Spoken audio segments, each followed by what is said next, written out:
Bonjour à tous et bienvenue pour cette nouvelle édition d'Atmosphère à Paris. Comme vous le savez probablement, cet événement, c'est un événement qu'on réalise sur la plupart des capitales mondiales. Précédemment, c'était Londres. Alors, le thème de cet événement, cette année, c'est la transformation digitale. Il se trouve que ce matin, on avait aussi une session équivalente à celle-ci avec des clients existants, des gens qui nous ont déjà fait confiance il y a quelques mois ou quelques années. Et c'était assez intéressant de voir déjà le retour d'expérience, mais aussi de les entendre dire comment ils souhaitaient transformer le rôle de DSI dans l'entreprise. Alors nous aussi, on s'est transformé parce qu'on a essayé d'écouter vos feedbacks, les feedbacks si vous avez participé l'année dernière à Atmosphère Paris, et on a fait en sorte d'élargir donc l'événement à toutes les fonctions d'entreprise. Donc comme je vous disais ce matin, on a eu les clients existants, les DSI existants.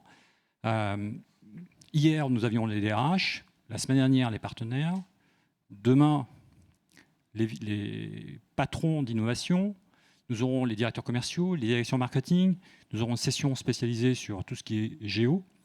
Donc voilà, on essaie vraiment d'élargir le scope en fait, d'intervention et de discussion avec l'ensemble des fonctions d'entreprise. Parce que la transformation digitale, vous le savez, hein, c'est un poncif, c'est un sujet sur lequel vous êtes leader, vous devez articuler ce projet de transformation, mais en même temps, on doit embarquer l'ensemble des fonctions d'entreprise.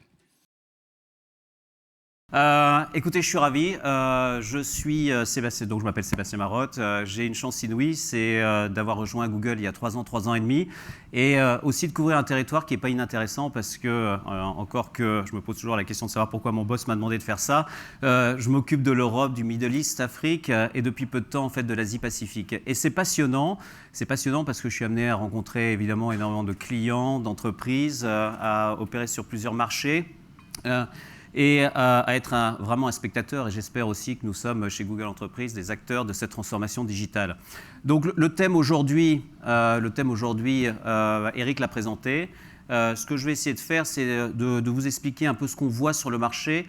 Si on devait le résumer, aujourd'hui, il y a véritablement une scission qui s'opère de plus en plus entre ces économies dites encore relativement conservatives et qui continuent à piloter leur entreprise sur la base d'infrastructures un peu anciennes, dites on-premise, avec des technologies legacy technologies, et puis ces économies qui avancent très très vite, ces entreprises qui avancent très très vite et qui adoptent tous les jours, de plus en plus rapidement, de plus en plus fréquemment, ces technologies numériques ou digitales.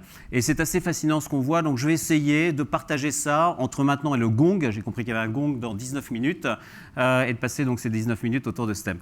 Je vais vous mettre à contribution 1 minute, juste 1 minute. Je vais vous demander, chacun d'entre vous, si vous en avez un, de sortir votre smartphone, votre portable. Si vous en avez 3, sortez-en un simplement. OK. Je vais vous demander de l'allumer. Allumez-le tous. OK. Ils doivent être tous en mode silence. De le déverrouiller. Déverrouillez-le. Et je vais compter jusqu'à 3. Et à 3, je vais vous demander de le passer à votre voisin. Vous êtes prêts? Vous êtes prêts? 1, 2... Non, c'est une blague. On ne va pas faire ça. J'ai senti un peu de tension dans la salle. Et évidemment, c'est ce genre de choses, en fait, qui est devenu un objet extrêmement personnel. C'est une extension de nous-mêmes. C'est l'objet avec lequel on vit tous les jours. Je ne vais pas vous demander combien d'entre vous dorment à moins d'1 mètre de votre téléphone et combien d'entre vous checkent leurs emails avant de prendre un café le matin. Mais on est devenu très dépendant de ces objets-là. Et c'est assez intéressant, en fait, de voir à quel point, ne serait-ce qu'encore il y a quelques années, souvenez-vous, quand on allait sur l'Internet, on allait sur le web, on allait online, on allait consulter, en fait, des sites Internet. Aujourd'hui, le monde a totalement changé, évidemment. On ne va plus online. On est online toute la journée, voire certaines fois toute la nuit. Et on est connecté. On est connecté avec d'autres personnes. On est connecté avec des objets. Ces objets sont connectés entre eux. C'est un monde tout à fait différent et qui ouvre énormément de perspectives et d'opportunités. Alors maintenant, moi, je vais me mettre à contribution. Je vais faire quelque chose que je n'ai pas fait depuis très longtemps. Je vais faire une démonstration. Alors, pour ce faire, je vais prendre mon téléphone portable, qui est un Nexus 5, pardon, excusez-moi. Il est verrouillé. Déjà, ça, c'est le premier piège qu'on m'a tendu. Hop, il est déverrouillé. Est-ce qu'on peut l'avoir sur l'écran? Ouais, ok, super. Is it connected?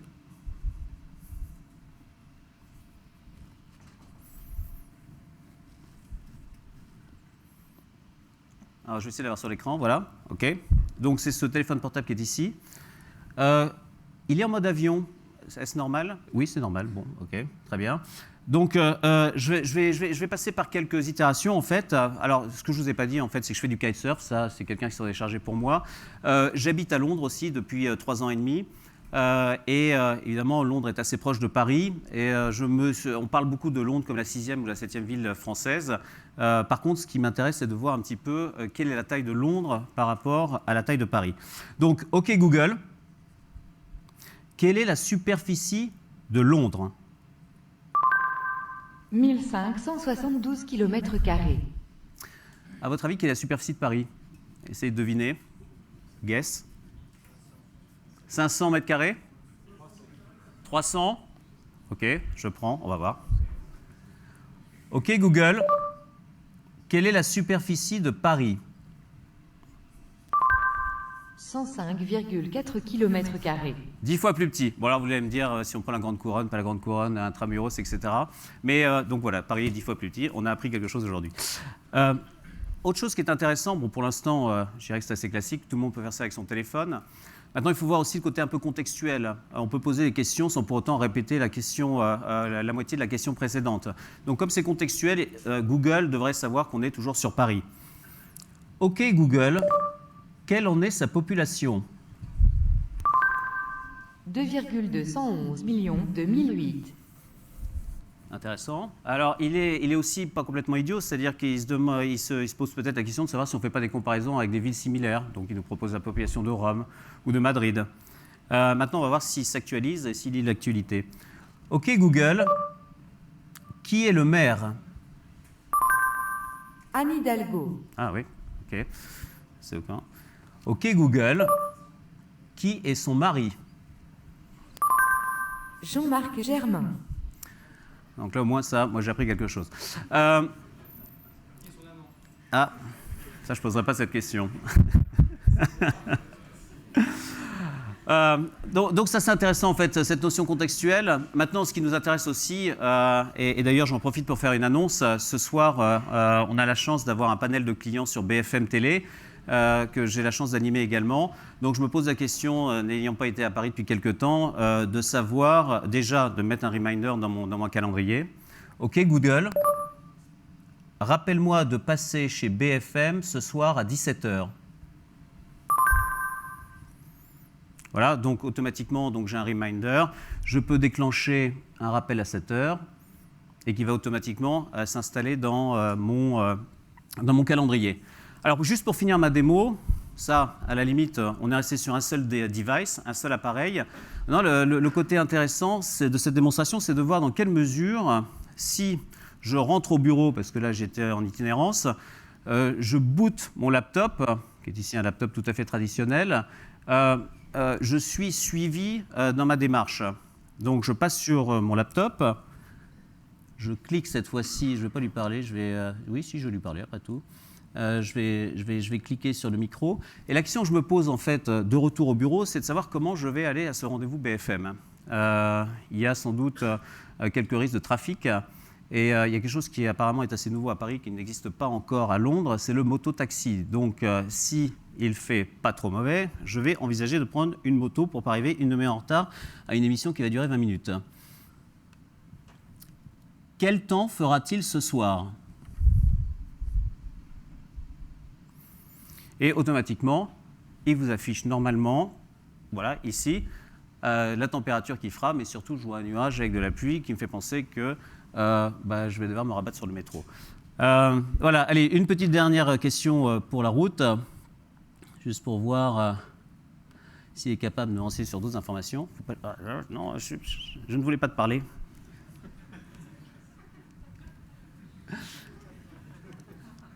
Montre-moi le classement du PSG.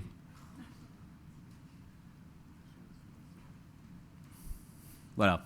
Bon, il est un peu muet quand même. Normalement, il aurait dû me parler, mais enfin. Bon, c'est ça d'avoir une petite longueur d'avance sur la compétition. Vous voyez le PSG qui fait un super parcours sur la Ligue 1. Voilà, juste une petite présentation qui vous montre à quel point tout ça est complètement natif, est stocké dans le cloud, réagit sans aucune programmation, est disponible, et aussi bien disponible soit au niveau de notre vie de tous les jours, évidemment, soit au niveau de l'entreprise, et commence à régir véritablement notre calendrier, nos rendez-vous.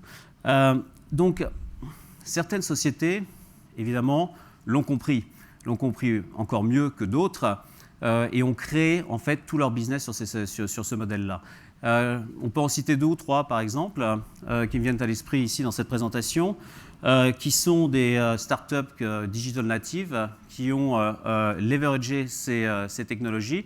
Prenez par exemple une société comme Uber, qui fait beaucoup parler d'elle en ce moment sur Paris, qui a complètement perturbé le domaine du transport.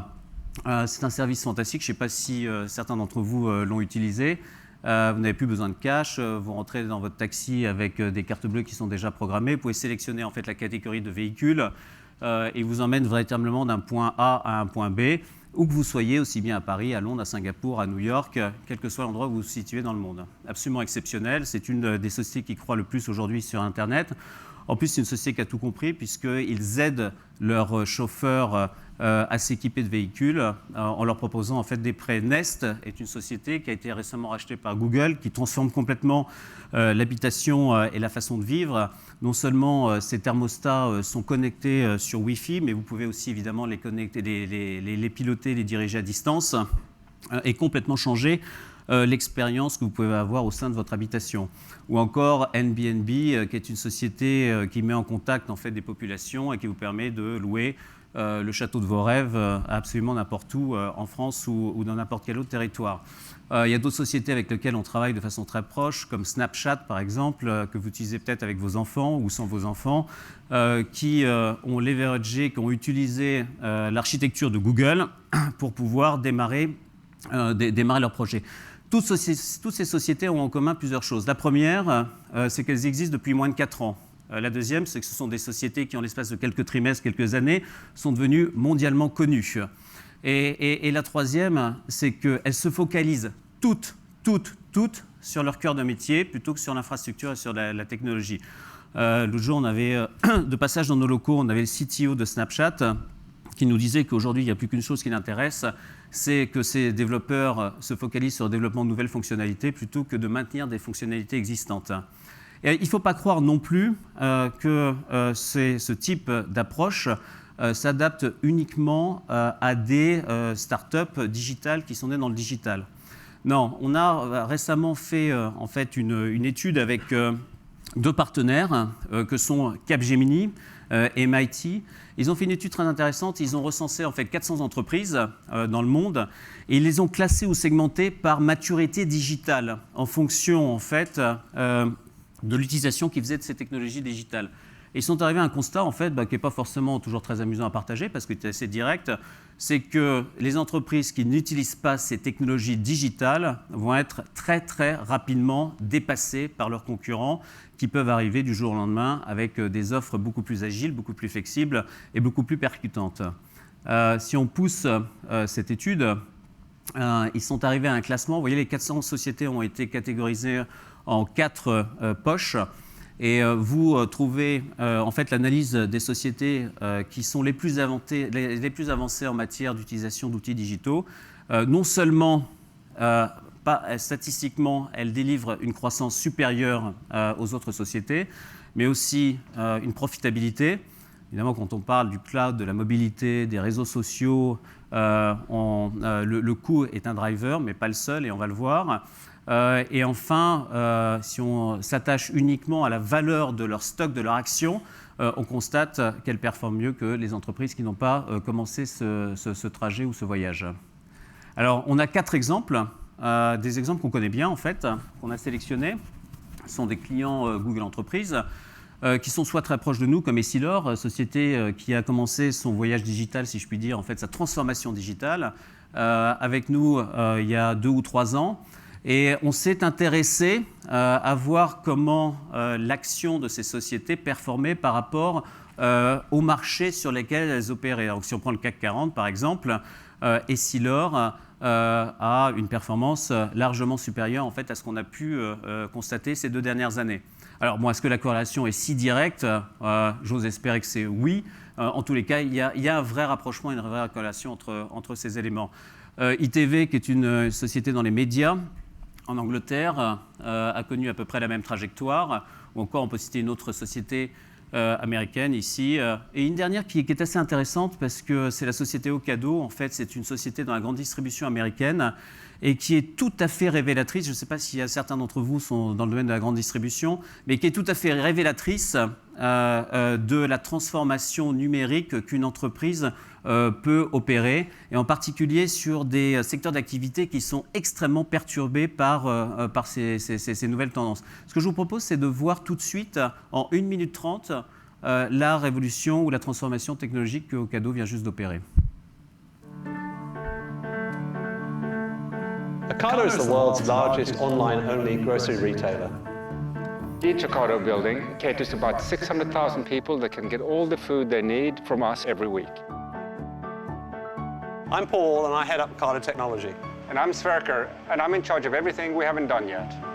We chose Google Apps because we are a 24/7 operation, but we're also a multi-site operation.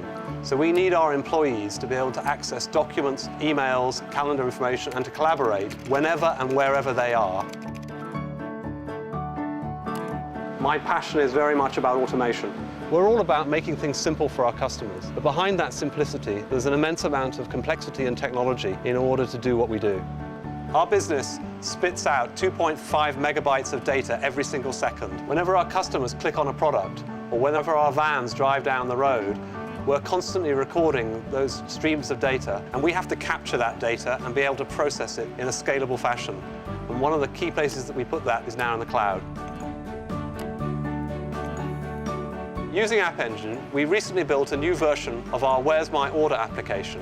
This allows customers to find out where their order has got to within our production cycle, and once it's on the road, the integration with Google Maps allows them to see exactly where it's got to. When I'm looking at putting Ocado in other countries, I can see that we can still offer the full range of Ocado services from the cloud, and that's a great advantage to us. We're taking a chore, which is grocery shopping, and we're turning that into quality time with the family.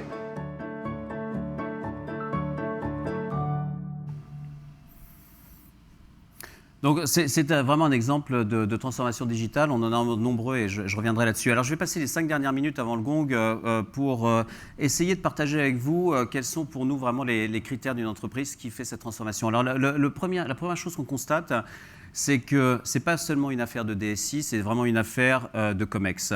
Et en particulier, on a de plus en plus de présidents, de dirigeants, de top exécutifs qui viennent nous voir et qui nous posent des questions et qui nous disent: que se passe-t-il? Véritablement, que se passe-t-il? C'est la première fois qu'on voit un vrai intérêt de la part de ces dirigeants pour ces technologies. Avant, ils avaient tendance quand même à penser que les directions informatiques servaient à maintenir les systèmes de production informatique, de les faire fonctionner. Mais aujourd'hui, ils ont vraiment le sentiment que s'ils n'investissent pas leur temps eux-mêmes, ils vont être très rapidement dépassés.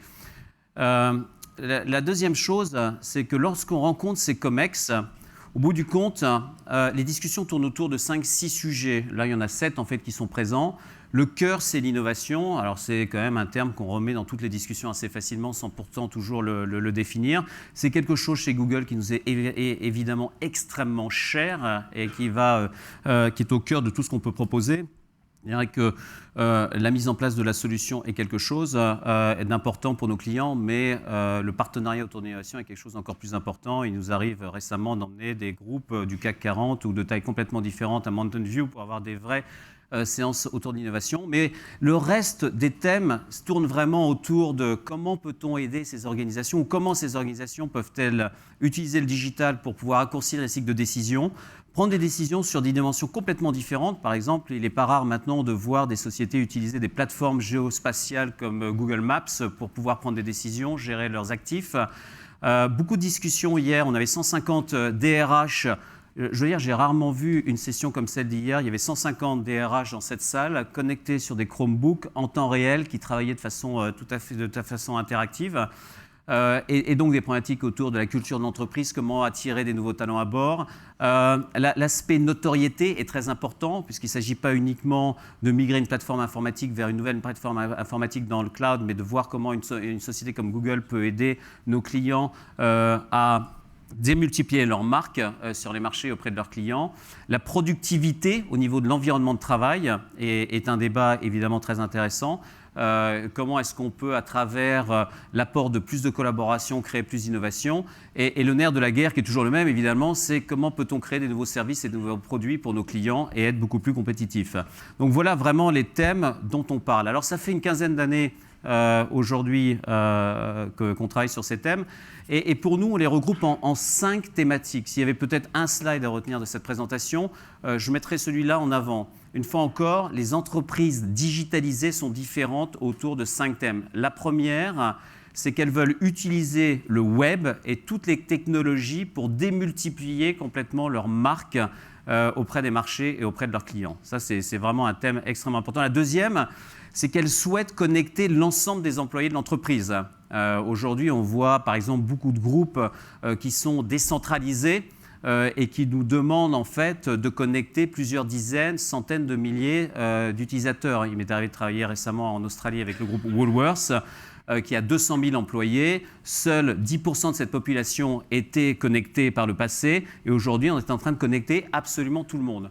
Ensuite, il ne s'agit pas de connecter les employés, mais il faut également qu'ils puissent, à partir de n'importe quel endroit, qu'ils puissent collaborer en temps réel. Et ça, c'est fondamental. À partir du moment où vous cassez les silos d'information, à partir du moment où vous mettez tout le monde sur la même plateforme, à partir du moment où tout le monde travaille au sein d'un même projet, d'un même document, vous avez vraiment un autre contexte dans votre entreprise. Je ne sais pas à quand remonte la dernière fois que j'ai attaché un fichier dans un email, puis je l'ai envoyé, je ne m'en souviens même plus. C'est quelque chose qui me paraît complètement ancestral aujourd'hui dans des environnements totalement digitalisés. L'information est au cœur de l'activité. Une fois encore, j'ai parlé tout à l'heure d'information. L'information, elle doit être partagée par tout le monde, elle ne doit pas être stockée sous silo. Elle doit être aussi, c'est très intéressant, elle doit être utilisée, elle ne doit pas être reportée. Combien de fois on produit des rapports de reporting, elle est passée 15 ans dans le reporting, qui prennent la poussière, qui vont se mettre dans un tiroir, ou encore combien de dashboards électroniques on a pu produire, au bout du compte, sans véritablement tirer la quintessence de ces informations. Donc ça, c'est très important. Et la dernière chose qui est très importante, c'est que cette technologie, elle doit être intuitive. Intuitive, ça veut dire quoi? Ça veut dire exactement ce qu'on connaît en fait dans le domaine de la consommation comme consommateur. Dimanche dernier, je me faisais la réflexion en achetant un téléphone pour l'anniversaire de mon fils qui a 15 ans à Londres. Je lui ai acheté son premier smartphone, j'ai lutté jusqu'à cet âge-là. Et j'ai fini par lui acheter son smartphone, j'ai ouvert la boîte, il n'y avait rien, juste rien. Il n'y a plus le moindre manuel utilisateur, il n'y a rien. Je veux dire, vous le bootez, vous tombez sur Android et après c'est complètement intuitif. L'informatique digitalisée dans les entreprises, ça doit être exactement la même chose. C'est-à-dire que tout doit être intuitif, tout doit être disponible, tout doit être maintenu automatiquement. Et l'expérience doit s'enrichir de jour en jour. Donc ça, c'est vraiment les 5 piliers. Alors ça fait une quinzaine d'années, nous, qu'on a commencé ce parcours, qu'on utilise évidemment ces technologies, qu'on les met à disposition, que ce soit le moteur de recherche qui est évidemment très célèbre chez Google, ou encore des technologies comme YouTube qui sont en très forte croissance et qui permettent à nos clients en fait, de pouvoir diffuser leur marque beaucoup plus largement. On utilise des outils de type cartographie comme Google Maps qui sont utilisés par de nombreux clients en France et qui permettent une fois encore de gérer leurs actifs ou encore de prendre des décisions basées sur des faits placés sur des cartes. Gmail, qui est utilisé dans le monde par 725 millions d'utilisateurs, n'est plus à démontrer. On l'utilise, il n'y a presque plus de barrière entre notre vie personnelle et notre vie privée quand il s'agit d'utiliser cette technologie qui est extrêmement, évidemment, intuitive. On a démarré des investissements massifs il y a 5, 6, 7 ans, et ça je partage toujours cette anecdote, une discussion que j'ai eue avec notre directeur financier Patrick Pichette, qui il y a 7 ans, quand il s'adressait aux analystes, avait des questions du type « Mais pourquoi Google investit sur un système d'exploitation ?» Ça a donné en fait 2 choses qui sont intéressantes. Android, qui est utilisé par 90% du marché aujourd'hui, et puis une technologie très stratégique qui est Chrome, qui est la nouvelle plateforme pour nous, la seule plateforme ou la meilleure plateforme pour accéder en fait, et travailler sur le web de façon tout à fait interactive. ou encore vous avez d'autres technologies comme Google Play qui permet de diffuser du contenu, AdWords aussi, d'accroître votre notoriété. Et en bas à droite, vous avez une petite photo avec une infrastructure. Ce sont nos data centers. C'est le cœur, c'est l'ADN de notre stratégie. C'est l'infrastructure qui gère plusieurs milliards d'utilisateurs dans le monde et qui est la seule, enfin qui est en tous les cas tout à fait à même d'accueillir toutes les applications de nos clients. Alors comment ça se positionne? Je vous ai parlé de 5 dimensions. Maintenant, je ramènerai ça à 3 piliers. Voilà la transformation digitale qu'on essaye d'opérer chez nos clients avec Google. On a une partie qui est vraiment la partie qui concerne la notoriété de votre marque, une autre qui concerne l'environnement de travail et tous les efforts en fait, qu'on fait avec nos clients pour pouvoir optimiser cet environnement de travail à des seules fins d'augmenter la productivité, la collaboration, l'innovation, la compétitivité. Et ça repose donc sur une technologie qui est donc la plus invisible ou la plus intuitive. Alors après, si vous amusez à positionner la plateforme Google, vous avez ce schéma. Si vous pouvez positionner les acteurs du marché, vous trouverez peut-être des acteurs comme Facebook sur la partie gauche, vous trouverez peut-être des acteurs comme Microsoft sur la partie droite, vous trouverez peut-être des acteurs comme Amazon sur la partie basse, sur l'infrastructure. Maintenant, nous pensons, et en tout cas on y travaille très très dur, que seule l'offre Google aujourd'hui est capable en fait, d'opérer l'ensemble de ces différents piliers et de répondre à ces problématiques avec une seule et même plateforme intégrée. Voilà, je vais terminer sur 2 choses. La première, une annonce. C'est quelque chose que vous connaissez sans doute déjà, c'est qu'on a 5 millions d'organisations à travers le monde qui utilisent nos solutions, mais quelque chose dont on est très, très fiers et qu'on a recensé officiellement pas plus tard qu'à la fin de la semaine dernière et pour l'occasion d'Atmosphère, c'est que 80% du CAC 40 aujourd'hui travaille avec des solutions Google Enterprise dans les domaines que j'ai cités précédemment. Dernier slide, si on parle du futur, on est passionné par le futur évidemment. Notre objectif, c'est non seulement de nous faire profiter de cette plateforme, mais aussi de réfléchir aux innovations de demain. Demain, c'est la connexion des objets. On en a déjà beaucoup parlé. Et on va voir une illustration avec tous les investissements qu'on fait autour d'Android Wear. Demain, c'est aussi d'arriver avec des vrais assistants personnels qui peuvent considérablement augmenter votre productivité et améliorer votre vie au bureau, dans votre environnement professionnel. Google Now est un bon exemple. Ce qui nous passionne aujourd'hui avec le portable, c'est la prochaine étape. La prochaine étape, c'est cette étape prédictive qui, dès lors que vous allez, par exemple, visiter mon ami Paul chez Ocado, dont on a vu une vidéo, et là, je n'irai pas voir Bob, j'irai voir Bob. Et avant d'aller voir Bob, automatiquement, je saurai à quelle heure est le rendez-vous, évidemment. Automatiquement, je saurai comment m'y rendre. J'aurai le trajet qui s'affichera, mais plus important, j'aurai un environnement contextuel qui me donnera des informations sur Ocado en tant que société, sur leurs principales opportunités, challenges, la vision, la stratégie de la société, qui me rappellera également ma liste de to-do que j'avais collectée lors du précédent entretien et qui me fournira toutes les informations contextuelles liées à ce rendez-vous qui me permettra évidemment d'être beaucoup plus efficace pour ce rendez-vous. C'est ça qui nous passionne, c'est l'avenir, c'est juste le démarrage en fait d'une aventure qui est déjà très largement entamée évidemment avec des résultats qui sont extrêmement satisfaisants et dont on est très fiers. On a reçu nos clients ce matin et ils ont pu témoigner de cette transformation digitale et de ce que ça avait pu leur apporter au sein de leur entreprise. Voilà, je vais vous quitter sur une vidéo pour illustrer ce dernier point, qui est une vidéo qui illustre tous les travaux et les investissements qu'on fait sur Android Wear. Qui nous maintient véritablement éveillés. Et on est également très à l'écoute du marché, très à l'écoute de vos expectatives, de vos témoignages, pour nous aider à progresser, à continuer en fait à bâtir ces user cases. Parce qu'au bout du compte, et je vais peut-être un point très important, notre métier, c'est vraiment de vous fournir une infrastructure, des solutions, des outils, et de plus en plus, c'est d'écouter nos clients, et de les écouter, d'écouter les cases, les user cases qui mettent en place avec ces technologies. La dernière fois encore, pas plus tard que la semaine dernière, j'étais avec une société de construction qui me suppliait de leur fournir des Google Glass pour pouvoir réduire le taux d'accident sur leur chantier. Voilà, c'est ça qui nous passionne, c'est les user cases et ce que vous pouvez faire de cette plateforme. Je vous remercie beaucoup et je vous laisse avec cette vidéo. Merci.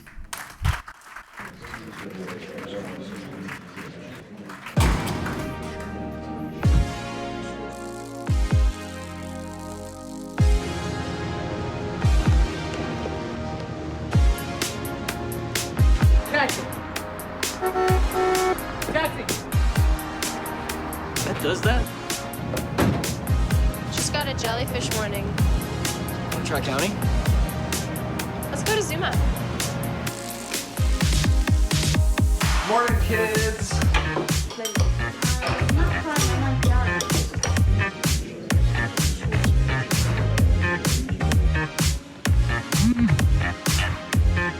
Reply, be there in 2. And we're in.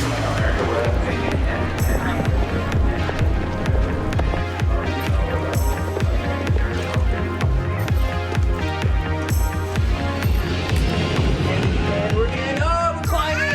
There it is. Okay, Google, what's the Syracuse score?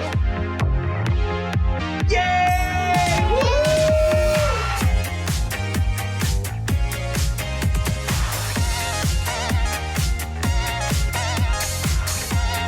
Okay, Google, open garage.